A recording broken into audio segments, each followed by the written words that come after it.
जो प्रोडक्ट है उसका नाम है agri humic, and agri humic के साथ एक और प्रोडक्ट है एग्री ह्यूमिक ग्रैनुअल्स। तो एग्री ह्यूमिक दो पैकिंग में आता है, दो फॉर्मेशंस में आता है। एक लिक्विड में है जो कि बॉटल में अवेलेबल है 500 ml की, एंड दूसरा पैकेट में अवेलेबल है वो 5 kg का ग्रैनुअल्स का पैकेट है। तो एक ग्रैनुअल में अवेलेबल है, एक लिक्विड में अवेलेबल है। काम करने का तरीका सेम है, रिजल्ट सेम है। दो फॉर्मेशन में इसलिए अवेलेबल है कि किसी को स्प्रे करना है तो लिक्विड यूज करे, ड्रेंचिंग करनी है तो लिक्विड यूज करे, किसी को सीड ट्रीटमेंट करना है तो लिक्विड यूज करे। बट अगर किसी को छींटा मारना है, ब्रॉडकास्टिंग करनी है, खेत में फेंकना है, तो वो फिर ग्रैनुअल्स का यूज करे। दोनों ऑप्शन कंपनी ने आपको दिए हैं। सबसे पहली चीज ये आती है कि इसके अंदर है क्या। तो देखिए यहाँ पे तीन चीजें दिखाई दे रही हैं, ह्यूमिक एसिड है, फल्विक एसिड है, ह्यूमिन है। ये तीनों चीजों को मिला के बोलते हैं ह्यूमिक सब्सटेंस, और यही एग्री ह्यूमिक के अंदर होता है। ह्यूमिक सब्सटेंस होता है एग्री ह्यूमिक के अंदर। नेक्स्ट क्वेश्चन ये आ सकता है कि एग्री ह्यूमिक के अंदर जो ह्यूमिक सब्सटेंस है इनका सोर्स क्या होता है, ये निकलते कहां से हैं? इसका सोर्स होता है ह्यूमस। ह्यूमस मीन्स आप कभी जंगल में जाएंगे तो पेड़ों से पत्ते झड़ झड़ के नीचे गिरते रहते हैं, उनके सड़ने गलने के बाद, डिकम्पोज होने के बाद जो एक मटेरियल बन के तैयार होता है वही ह्यूमस कहलाता है। उसी के एक्सट्रैक्ट से एग्री ह्यूमिक तैयार किया गया। और बायोस्टिमुलेंट्स भी बोलते हैं इनको। बायोस्टिमुलेंट्स मतलब जो कि नेचुरल प्रोसेस को स्टिमुलेट करे फसल के अंदर, न्यूट्रिएंट्स को मिट्टी से पकड़ के जड़ों तक लेके आए, उनको बायोस्टिमुलेंट्स बोलते हैं। अब इनको अगर हमने यूज किया तो हमें रिजल्ट क्या मिलने वाला है? हमें फसल के ऊपर रिजल्ट मिल रहा है, जड़ों के ऊपर रिजल्ट मिल रहा है, मिट्टी में रिजल्ट मिल रहा है। बायोस्टिमुलेंट की खास बात ये होती है कि ये बीज के ऊपर, जड़ों के ऊपर भी काम करता है, फसल के ऊपर भी काम करता है और मिट्टी में भी काम करता है। तीनों जगह पे हमें रिजल्ट दिखाता है। अब मान लीजिए हम लोग अभी नर्सरी लगाने जा रहे हैं धान की।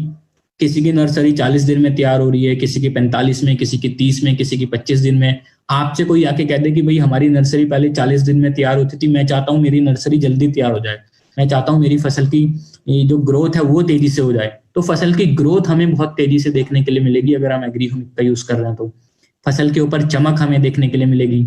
एंड सबसे इंपॉर्टेंट रिजल्ट तब आएगा जब आप अपनी फसल को काटेंगे। तो फसल की पैदावार में भी 5 से 20% तक का रिजल्ट मिल सकता है। और 5% का मतलब क्या है? जैसे कि कोई पिछले साल 20 क्विंटल प्रति एकड़ का गेहूं निकाला था तो इस साल 21 क्विंटल प्रति एकड़ का गेहूं निकाल सकता है। बट ये रिजल्ट 20% तक जा सकता है। लेकिन इतना रिजल्ट सिर्फ प्रोडक्ट पे डिपेंड नहीं होता, वो डिपेंड होता है कि आपका बीज कैसा है, आपकी मिट्टी कैसी है, वैरायटी कौन सी है, मौसम कैसा है, इन सब चीजों पे भी। बट यस, पैदावार में भी आप रिजल्ट देख सकते हैं। बीज उपचार अगर कर रहे हैं तो अंकुरण बहुत अच्छा मिल रहा है, जर्मिनेशन। और देसी भाषा में बोले तो कल्ले ज्यादा फूटेंगे, ठीक है, फुटान बढ़िया होगा, रूट की ग्रोथ बहुत अच्छी होगी ताकि जड़ें ज्यादा से ज्यादा न्यूट्रिएंट्स को अब्सॉर्ब कर सकें। मिट्टी में हम ग्रैनुअल यूज करवा रहे हैं तो मिट्टी को भुरभुरा बना रहे हैं, उर्वरक बना रहे हैं। इवन बहुत सारी जगह पे आपको ये रिजल्ट देखने के लिए मिलेगा। अगर कोई लगातार 2 फसलों में एग्री ह्यूमिक ग्रैनुअल यूज कर ले तो मिट्टी में माइक्रो ऑर्गेनिजम्स की संख्या भी आपको ज्यादा मिलेगी। इवन केंचुए तक की संख्या भी आपको ज्यादा मिल सकती है। यूज कैसे करना है? 3 तरीके हैं फिर से, या तो हम स्प्रे करवाएंगे, या फिर हम बीज उपचार करवाएंगे, या फिर हम मिट्टी में प्रयोग करवाएंगे। स्प्रे करने के लिए लिक्विड है आपके पास एग्री ह्यूमिक का 2 to 3 ml पर लीटर। फसल में 2 बार स्प्रे करवा सकते हैं, फसल लगने के 20 दिन बाद, फूल आने के 20 दिन पहले। बीज उपचार करना है तो बीज की कोटिंग करवा सकते हैं 5 ml पर kg। रूट डिपिंग करनी है तो 5 ml पर लीटर, जो मैंने आपको पहले भी बताया था कि नर्सरी से उखाड़ के अगर ट्रांसप्लांटिंग कर रहे हैं तो जड़ों को डिप करके लेके जा सकते हैं। नंबर 3 है मिट्टी में अगर यूज करना है तो उसके लिए ग्रैनुअल आपके पास अवेलेबल है 5 kg पर एकड़।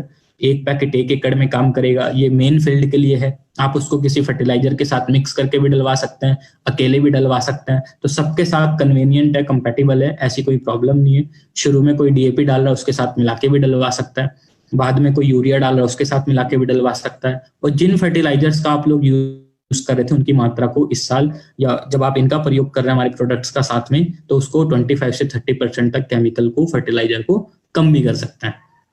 ये तो मेन फील्ड की बात थी। बट अगर कोई नर्सरी में यूज करेगा, जैसे अभी धान की लगने वाली है तो 2 kg पर एकड़ के अकॉर्डिंग यूज कर सकता है। किसी के यहाँ पे बड़े बड़े बाग हैं, आम का, अनार का, अमरूद का, ठीक, सेब का, तो ऐसे बागों में 100 से 150 ग्राम पर प्लांट के अकॉर्डिंग यूज कर सकता है। पौधे के चारों तरफ आप डाल सकते हैं। और किसी को ड्रेंचिंग करनी है, पानी के साथ देना है एग्री ह्यूमिक लिक्विड वाला, तो आप 250 से 500 ml पर एकड़ के